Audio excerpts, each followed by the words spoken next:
Tomboy ako. Yung boyfriend po namin na iwan doon. Okay, welcome back everyone. We are now going to resume our tour. My only sunshine. Ano yung mangosteen orchard. Tapos nitansin ko yung mangosteen dito medyo maliliit sila mga dwarf. Meron ba? Wala nga, kitingin lang po talaga. Ang tingin lang. Wala man Tingin ka lang sa... Bakit walang pre-taste? Di ba dapat? Wala po siya ma'am. Ewan ko Walang sa fruit may-ari picking. dito. Tanong muna natin sa may-ari muna. Okay. Medyo mahina din po yung bunga ng mangosteen dito. Yes. Okay, so we are now entering to our forest area. So by the way, Eden is sitting on the lower slope of Mount Alamo at about 2,630 feet above sea level. That is why medyo malamig yung weather dito compared to Australia and downtown. Aakyat tayo. Ah, that's talaga. Siguro noon sir. Pero pag December po, mas malamig talaga sa paggabi dito. Yeah, kasi Ayun po, mapuno. hindi ka malalamig dito. Sige, balik kayo mga December. Para i-check lang yung weather kung On malamig. your left side, our private Sabi ni Kap, sama ka lang. Sama ka lang. private vehicle. Shangri-La. Shangri-La. So we have here our Shangri-La 1, Panakamot yung Apple Station.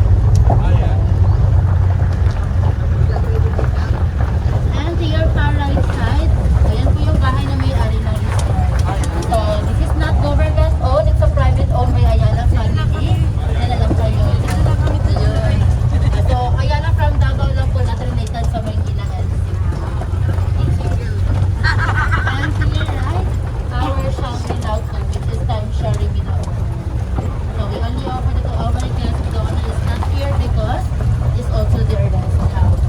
Our nursery ornamental plants, dito po galing yung mga flowers kanina. On your left side, our native tapang, marang trees. Meron din po tayong sun tour, panahulog angko, bayagan. Nakakita na akong And we are now to our second phase of Mangosteen Orchard. It's also part of our 3 hectares mangosteen.